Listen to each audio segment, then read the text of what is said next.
Hey, MTAG, Kyla here. Thought I would talk to you today about pitcher-catcher relationships and a few things that are really important when working together on those kind of things. Now, obviously, there's no catchers around right now since we're not having to get to practice or play games and things like that. So ultimately, you as parents or siblings are becoming those catchers. So pitchers, what we're looking for from you, and parents, if you guys are the ones watching this, we're really wanting to make sure that we have a good, healthy relationship. Pitchers, you need to understand that when you walk in that backyard and mom or dad or brother or sister are catching you, that's just like your catcher would be at practice. We want to have the same kind of respect that we would have for our teammates. We want to say the same kind of things, respond the same way. Make sure we're leaving all of that personal stuff or any of the family stuff that's maybe been happening when we were inside the house inside, and that we're using that time out there wisely, and we're using that time to benefit you, because that's the 1 hour that hopefully everybody is sacrificing to help you get better. So remember that whenever they're saying some things to you. So a few things on what to say and how to say whenever you're dealing with your pitcher and pitcher, what you want to be looking for from your catcher. First thing is make sure that everybody knows each other personally. That's easy whenever you're dealing with your family. They know you probably almost too good. But when we're talking about your catcher, we want to make sure that you guys have a really good relationship, especially a working relationship. You have to know how to deal with each other, how people like things said or when they like them said, those kind of things, because sometimes it might be the right thing but the wrong way, or it might be the wrong time and it's just not received properly. The next thing we want to do is make sure that both of you guys have an understanding of your basic mechanics. What fundamentals are you wanting relayed or looked for? Catchers, it's really easy for them to look at things at release or after the ball's gone, but trying to look at things before is really hard for them because their eyes are going to be really big and locked in on that ball and that spin. So make sure we're clear on what you need help from them to do, and where you're wanting that feedback to come from. Is it on ball spin? Is it on the way the ball broke, or where it finished? Those kind of things. So really make sure we're really clear in the mechanics or the ball itself's path that you want relayed. The next one is make sure everybody's clear on the pitch calling strategy. Sometimes I find that we start getting off with each other when somebody's thinking one thing and somebody else is thinking another, and we shake off, and we have a lot of those kind of problems. I see that happen a lot whenever you have a new catcher, you're changing teams, you're picking up with teams. Same thing right now when you're at home working and y'all are practicing some innings and stuff like that. Being on the same page is really, really important, and understanding some of the strategies to what you're doing. So make sure you talk those situations over with beforehand. Make sure that you've got that communicated. Hey, this is what I would like to see. This is who's coming up in the lineup. This is what's been working well. This is what they're trying to do.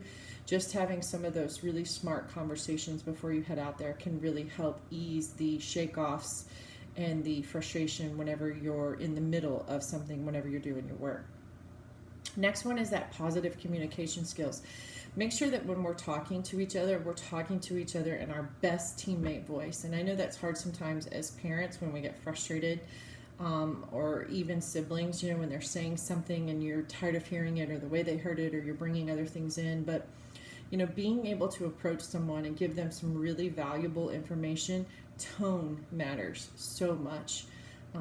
Barking orders or saying something like that is usually not received well. Really, understand that how you're presenting that information can be everything in how it's received. It's not what you're saying, it's just sometimes how you say it. So really make sure that it's coming from a good positive place, and that you leave your frustration out of it, because no pitcher sets out to throw balls or miss the target or do those kind of things. Those things just sometimes happen when things get really overwhelming on the inside.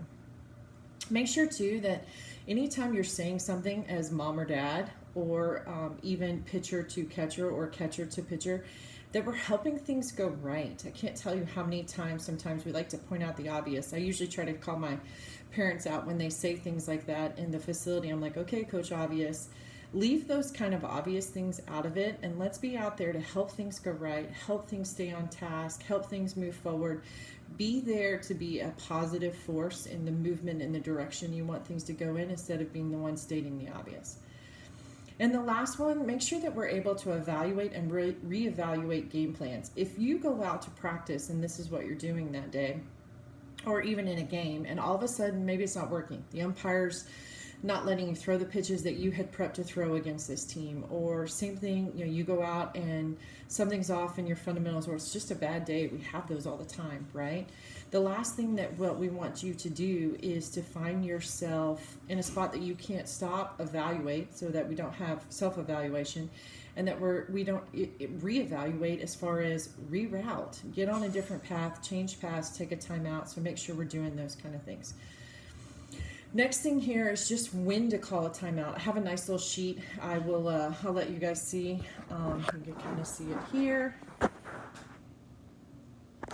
on when to call a timeout. So when to take a timeout. And usually when we're in lessons, my catchers can tell you, I have them do that all the time. I really try to start training them to have a feel and a sense of what's going on instead of just catching balls and letting it get frustrated or letting their mind float away.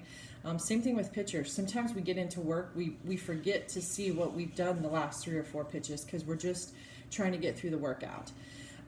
So one of the things that we want to make sure and do is walk the ball to our pitcher or ask the umpire for a timeout if we get back into the game. If you see a pitcher throw 4 balls in a row, last thing we want is just 4 balls, not even close to the target, not where they should be. We just straight up walked a hitter without any sort of adjustment or any sort of awareness. That's usually a great time to say, time blue, run out there. Or if you're mom and dad in the backyard and the kids throw 4 balls in that direction, take a timeout. If you're the pitcher and you've put 4 balls in a spot that maybe you shouldn't, step off the mound, take a deep breath, or get a drink. Do something that kind of mentally stops where you're at, can allow you to breathe and refocus on what you're trying to do. If you find yourself too not on the same page, you're thinking one thing, somebody else is doing another, we're shaking off a bunch of pitches, or you're not liking the setup. If you just find yourself really irritated or having your head nod like that, then we want to take a timeout. That's another good time. If you're in a game, catchers, just walk the ball halfway to the mound, toss it to them. Hey, you got this. Have good eye contact and kind of re-grab them, re-lock them back into yourself. And pitchers, same thing. If you're in practice and that's happening to you, step off the mound, take a deep breath, reset. This is a big one for me. Visually poor emotional or body language. If I see emotions being really present, they're stomping around, they're rolling their eyes, they're taking a deep breath, they're questioning things, their body language is aggressive, or you just see them about to cry, burst out in tears, take a time out. That's not the time to keep pushing through things. Catchers, that's that moment for you to get up and go out there and be like, hey, you're all right, I got this, you and me, we're in this together. Parents, same thing. Have some awareness on that. Clearly, your child is not having a good response to what's happening right there. Last thing we want to do is create that environment. So really make sure we're able to take a time out and breathe on those kind of things. And pitchers, when you find yourself not able to control your emotions, get a drink of water, step off the mound, sit down for a second, tie your shoe, untie your shoe, retie your shoe, do those kind of things. Take your glove off, wipe your face off. There's lots of things you can do to step away from the second so you can get back in. And then if there's any other instructions that you want to relay, sometimes when we're tossing the ball back or a coach or an umpire has something to say if we were in a game, it's hard to hear it in the midst of everything that's going on and they're thinking about other things, getting the signal and getting back to the mound. That's a great time to take a timeout to make sure everybody's really clear on what's being relayed in. If you're in practice and you've said something and your pitcher's not doing it, then take a time out. Say, hey, let's talk about what I'm seeing and why I'm seeing it, and what is it that you should do. Ask them some questions. When I say this, what does that mean? Or when this ball's going this way, what's happening? So that you get them back into their thinking mode instead of in their lock-in and just pitch mode. And as pitchers, if you're finding that the instructions that's coming in you're not understanding, if mom or dad are saying something that you don't get what they mean, instead of just plugging away and try to do it, take a time out, listen, talk, and say, hey, okay, you're saying this, but I'm not understanding it. Whenever you're saying those things and you're having those timeouts, what you say is really important. So make sure we're using cue words for instruction. Make sure we're not trying to say too much. If you give 3 or 4 things in one conversation, it's really hard to lock in on what you want. But if you say, hey, sit on that pitch, or hey, spin that, or hey, balance, 1 or 2 little cue words can really be something that grafts them back in, that really relates to them and how they think about executing that pitch instead of trying to do a whole bunch of fundamental stuff. And then another one is make sure that we're keeping people on task. Sometimes I find, especially in lessons when moms or dads are talking too much, they're not letting things stay on the task. I have to remind them, hey, what's the point of this drill? Or what's the point of what we're trying to do when we're pitching in this round right here? So make sure that we're really staying on task, and that you're refocusing in that moment, getting back on task, or if you're going to change the task, that you're moving in the right direction together. I usually find too that humor helps. You'll hear me crack a lot of jokes or say some funny one lines. TikTok's really good to reference right now because there's so much funny stuff out there, but really help cut the tension sometimes with just a little bit of humor. And make sure that everybody has a plan.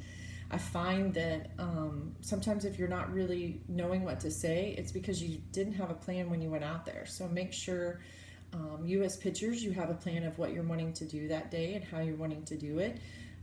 Catchers, make sure that you're on board with the plan if you're catching and having that timeout. You see a pitcher losing track of what you guys said. If you said you were going to do first pitch strikes that day, pitchers need to be on board with that and making sure that's what they're doing instead of getting lost into some of the other things. Same thing, parents, when you head to the backyard, make sure you set a plan before you walk out there. The last thing you want to do is go out and get off track and everybody get really emotional and we not really get a lot of things accomplished. And then sometimes just take a break. I can't tell you how many times I see a pitcher do really well at the beginning start of, whatever we're executing in that drill. Say we're throwing 25 fastballs. The first 5 of them might be fantastic, and then they sort of kind of get off track. Take a break. That's one of those things. It's okay to take a timeout. You don't have to always just plug, and work. Sometimes working smarter is better than working harder. So don't forget those things. If you see that happening, reroute yourself and get back on track. And hopefully that's some little cue words here and some little things that whenever you do get back with your pitcher and your catcher together, you guys can work a little easier together, some of the things you want to do. But right now, while you're in the backyard, to make sure that those parent and athlete relationships don't get muddled when you're in the backyard. That's pitcher-catcher moments. Leave the rest in the house, and whenever you walk back through those doors, you're back mom and dad, and you're back to being, daughter at that moment. So really watch those things from escalating, and hopefully you guys are doing well together and learning a lot about each other and really growing in this time. Miss you guys. Can't wait to see you soon. Stay safe. Bye.